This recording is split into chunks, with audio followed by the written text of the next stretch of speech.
On the auspicious occasion of Vakunta Ekadashi, a grand and divine celebration was held at Sri Lakshmi Prasanna Venkateshwar Swami Temple, Robate Sompet, KGF. More than 5,000 devotees gathered early in the morning to seek the blessings of Lord Venkateshwar.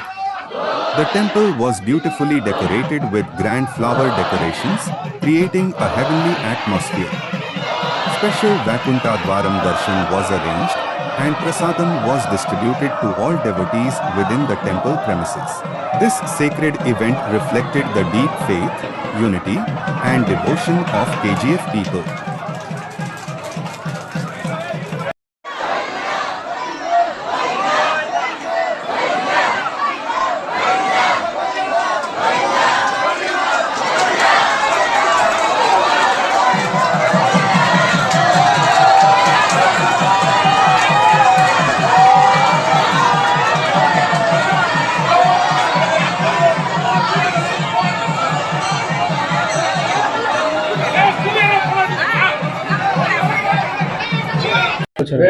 Shri गुरुभ्यो नमः। श्रियकांताय कल्याणदेतीराम श्री वेंकटनिवासाय श्रीनिवासाय मंगलम। समस्त ಭಕ್ತಾದಿಗಳಿಗೆ ವೈಕುಂಠ ಏಕಾದಶಿಯ ಶುಭಾಶಯಗಳು। ಶ್ರೀ ಪ್ರಸನ್ನ ಲಕ್ಷ್ಮೀ ವೆಂಕಟರಮಣ ಸ್ವಾಮಿ ದೇವಸ್ಥಾನ KGF ಇವತ್ತಿನ ದಿನ ವಿಶೇಷವಾಗಿ ವೈಕುಂಠ ಏಕಾದಶಿಯ ಪ್ರಯುಕ್ತ ಸ್ವಾಮಿಯವರಿಗೆ ಪ್ರಾತಃ ಕಾಲದಲ್ಲಿ ಸುಪ್ರಭಾತ ಸೇವೆಯಿಂದ ಮೊದಲುಗೊಂಡು ಫಲಪಂಚಾಮೃತ ಅಭಿಷೇಕ, ವಿಶೇಷವಾಗಿರತಕ್ಕಂತಹ ಅಲಂಕಾರ, ಪ್ರಸಾದ ವಿನಿಯೋಗ, ಮಹಾಮಂಗಳಾರತಿ ನಡೆದಿದೆ.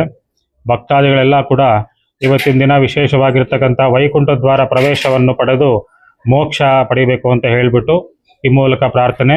ಇವತ್ತಿನ ದಿನ ವಿಶೇಷ ಏನು ಅಂತಂದರೆ, ಸ್ವಾಮಿಯವರು ದಕ್ಷಿಣಾಯನ ಉತ್ತರಾಯಣದಲ್ಲಿ 6 ತಿಂಗಳು ಸ್ವಾಮಿಯವರು ವಿಶ್ರಾಂತಿಯಾಗಿರ್ತಾರೆ. ಈ ಉತ್ತರಾಯಣದಲ್ಲಿ ಇವತ್ತಿನ ದಿನ ವೈಕುಂಠ ಏಕಾದಶಿ ದಿನ ಸ್ವಾಮಿಯವರ ದರ್ಶನ ಯಾರು ಪಡೀತಾರೋ ಅವರು ಪುನೀತರಾಗ್ತಾರೆ ಅಂತ ಹೇಳಿಬಿಟ್ಟು ಶಾಸ್ತ್ರವಾಕ್ಯ. ಹಾಗಾಗಿ ಎಲ್ಲ ಭಕ್ತಾದಿಗಳು ಕೂಡ ಇವತ್ತಿನ ದಿನ ಬಂದು ವೈಕುಂಠ ದ್ವಾರ ಪ್ರವೇಶ ಮಾಡಿ ಸ್ವಾಮಿಯವರ ದರ್ಶನ ಪಡೆದು ತೀರ್ಥ ಪ್ರಸಾದವನ್ನು ಸ್ವೀಕರಿಸಿ ಪುನೀತರಾಗಬೇಕಾಗಿ ವಿನಂತಿ. ಓಂ ನಮೋ ವೆಂಕಟೇಶ.